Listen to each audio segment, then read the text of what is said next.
দুর্গাপুরে হার্বাল চকলেটের নামে এক স্কুলছাত্রীকে নেশাজাতীয় বস্তু দেওয়ার ঘটনাকে কেন্দ্র করে ব্যাপক চাঞ্চল্য ছড়াল এলাকায়। ঘটনাটি সামনে আসতেই উদ্বেগ ছড়িয়েছে অভিভাবক মহল এবং স্থানীয়দের মধ্যে।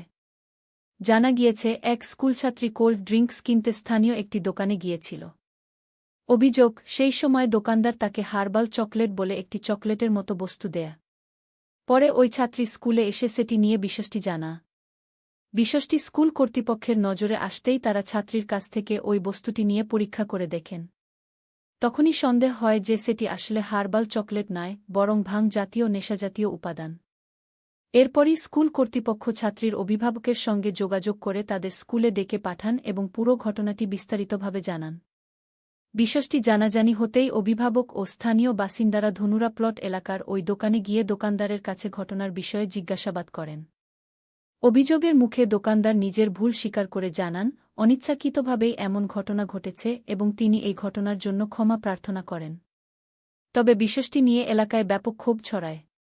ঘটনার খবর পেয়ে দুর্গাপুর থানার পুলিশ ঘটনাস্থলে পৌঁছায় এবং পুরো বিষয়টি খতিয়ে দেখা শুরু করেছে। কিভাবে এবং কেন ওই নেশাজাতীয় বস্তু স্কুলছাত্রীর হাতে পৌঁছাল, তা নিয়ে তদন্ত শুরু হয়েছে।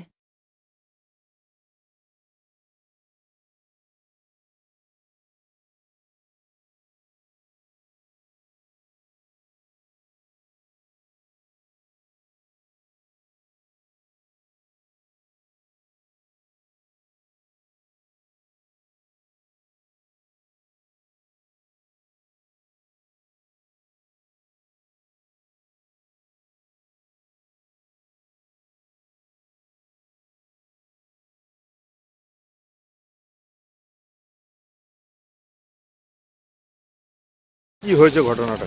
অ্যাকচুয়ালি আজকে স্কুলে যখন অ্যাসেম্বলি স্টার্ট হওয়ার আগে আমাদের ধরুন প্রত্যেকটা ক্লাসে সিসিটিভি আছে। হঠাৎ দেখছি একটি সবুজ রঙের চকলেটের প্যাকেট নিয়ে একটা ক্লাসরুমে একটা আলোচনা হচ্ছে, দেখছে, করছে। তো আমি তো আমাদের স্যারকে পাঠালাম যে দেখুন তো ওটা কী। তো তখন অলরেডি প্যাকেটটা খুলে নেওয়া হয়েছে। তো আমরা দেখে আমার গন্ধ শুকে একটু অন্যরকম মনে হয়। তো আমি অ্যাসেম্বলি হয়ে যাওয়ার পর মেয়েটিকে ডাকলাম। মেয়েটা বলছে আমাকে হার্বাল চকলেট বলে ম্যাম একটা দোকানে বিক্রি করেছে। তো আমি বললাম যে তাহলে তোমার বাবা মাকে ডাকি, এটা তো আমার কিছু অন্য মনে হচ্ছে। তখনই ওর বাবা মাকে ডাকা হয় এবং এই দোকানটায় আসলাম। ওপেন দেখছি বিক্রি হচ্ছে। তো বলছে, আমি প্রথমে উনি বললেন, স্বীকার করলেন যে হার্বাল চকলেট বলে বিক্রি করেছি। পরে বলছে না, এটা তো নেশার জিনিস। আমি বললাম তো আপনি বয়সটা দেখলেন না, কালকে যে বাচ্চাটি স্কুল ড্রেসে কিনেছে তার 12 বছর 13 বছর বয়স। তা আপনি বলতে পারতেন না যে না এটা কিছু নয়। বলছে ও জিজ্ঞেস করলে এটা কী চকলেট। তখন আমি বললাম আপনি তাহলে বললেন কেন যে এটা দেওয়া যাবে না, এটা বড়দের। আর সবথেকে যেটা অবজেকশন আমি অ্যাজ এ স্কুলের প্রিন্সিপাল, ওপেন এইভাবে বিক্রি করা একদম আমার মনে হয় আইনত দণ্ডনীয় অপরাধ। এইভাবে ছোট ছোট বাচ্চাদের জীবন নিয়ে ছেলে খেলা না। তো ওই জন্যই আমি দৌড়ে এসেছি এবং 100 ডায়ালে ফোনও করেছি। মেয়েটির বাবা মাও আছে। ওপেন বিক্রি হচ্ছে? ওপেন বিক্রি হচ্ছে। আমি এসে নিজে ফটো তুলেছি, আমি দেখেছি। উনি তখন বলছেন হ্যাঁ আমার ভুল হয়ে গেছে। কিন্তু ভুলটা তো যদি কিছু হয়ে যেত স্কুলে, এক তো আমার রেসপন্সিবিলিটি। আমি ভাবতাম কী থেকে কী হলো, আর বাবা মা ভাবতো স্কুলে কী খেলো যে হয়ে গেল। বলছি যে প্রশাসনকে কি জানাবেন? হ্যাঁ, প্রশাসনকে জানিয়েওছি। ওনারা খুব সহযোগিতা করলেন। ওনারা পাঠাচ্ছেন, আধিকারিক পাঠাচ্ছেন বললেন। লিখিতভাবে অভিযোগ জানাবেন? আমি জানিয়ে দেবো। আমি অ্যাজ এ স্কুলের প্রিন্সিপাল আমি জানাবো, নিশ্চয়ই জানাবো। শোনা যাচ্ছে শহর জুড়ে নাকি এরকম ঘটনা চলছে। এবার শহর জুড়ে কথিত আছে। এবার আজকে ধরুন এইখানে যখন দেখছি তখন মনের মধ্যে হচ্ছে হয়তো তাই শহর জুড়ে হচ্ছে।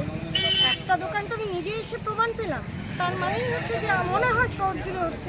তো প্রশাসনকে আমার অনুরোধ বিনীত, কারণ এরা তো আমাদের ভবিষ্যৎ প্রজন্ম, এদের জীবনটাকে বাঁচাতে হবে। কাজে আপনারা একটু নজর দিন, এটা আমার বিনীত অনুরোধ আপনাদের কাছে। আপনার নাম? আমার নাম দেবযানী ঘোষ। ঘটনা আমি নর্মাল যেরকম সকালে ওই স্কুল যায়, ওই স্কুল চলে গেছে, আমরা ঘরে আমাদের মতন কাজ করছি।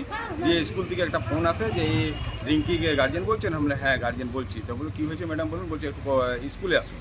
স্কুলে গেছি আমি, আমরা হুড়াহুড়ি করে স্কুলে গেলাম। স্কুলে গিয়ে বলছেন যে উনি যে একটা কি প্লাস্টিক বার করেছে উনি রিঙ্কি, ওরা আমরাও বুঝতে পারছি না। বলছে কিছু একটা অন্য টাইপের চকলেট মনে হচ্ছে। আমরা বললাম কী এইটা, তো একটু খোঁজখবর নেওয়া দেখা গেল। বলছে এটা ভাঙের গুলি। যদি আমরা কোথায় থেকে নিলি এসে জিজ্ঞাসাবাদ করার জন্য ও বলে আমি জানি না বাবা, আমাকে বলেছে যে এই চকলেটটা খাবি, এটা হার্বাল চকলেট। খেলে নাকি খুব ভালো লাগবে। যে আমরা কোথায় থেকে নিচে দিয়ে আমরা এই জুন্দ্রাপুরের ওই দোকানটা দেখিয়ে দেয়, আমরা এসে এখন ওই জুন্দ্রাপুরের ওই দোকানে গিয়ে আমরা খোঁজবিন করছি যে এটা আপনি কেন দিয়েছেন। তো উনি বলছেন না আমি এটা দিয়েছি, কিন্তু আমি এখন উনি স্বীকার করছেন না। এই হয়েছে। উনি কি ভুল করেছেন বলছেন? এটা ভুল করছেন, পায়ে হাত ধরছেন। উনি বলছেন যে আমাকে ক্ষমা করে দিন, আমি দিয়ে দিয়েছি, আমার ভুল হয়েছে বলছেন। কত দাম দিয়ে কিনেছিল? 15 টাকা দিয়ে কিনেছে বলছে। ও তো স্কুল ড্রেস। কোল্ড ড্রিঙ্কস কিনতে নেমেছিল, তখন বলছে কাকু এটা কি বলে ওই চকলেটটা ওনাকে ধরে দিয়েছে। বলছি যে আপনার মেয়ে তো স্কুল ড্রেসে ছিল। স্কুল ড্রেসে ছিল, স্কুল ফেরার সময় ওই 2 নাগাদ। কি চাইছেন? আমরা চাইছি যে এর ভালো প্লেসমেন্ট হোক, পানিশমেন্ট হোক। এমনি কেন এটা একটা মেয়ে ছেলে, একটা ওর বয়স হয়নি, ওভাবে বিক্রি করছে ও, এটা তো ঠিক না। না এরকম তো একটা আমাকে করেছে, কালকে অন্য কাউকে করবে। বন্ধ করাচ্ছে, বন্ধ করতে চাই। হ্যাঁ, এটা যাতে বন্ধ করা হোক। আপনার নাম দাদা? আমার নাম যোগেন্দ্র প্রসাদ।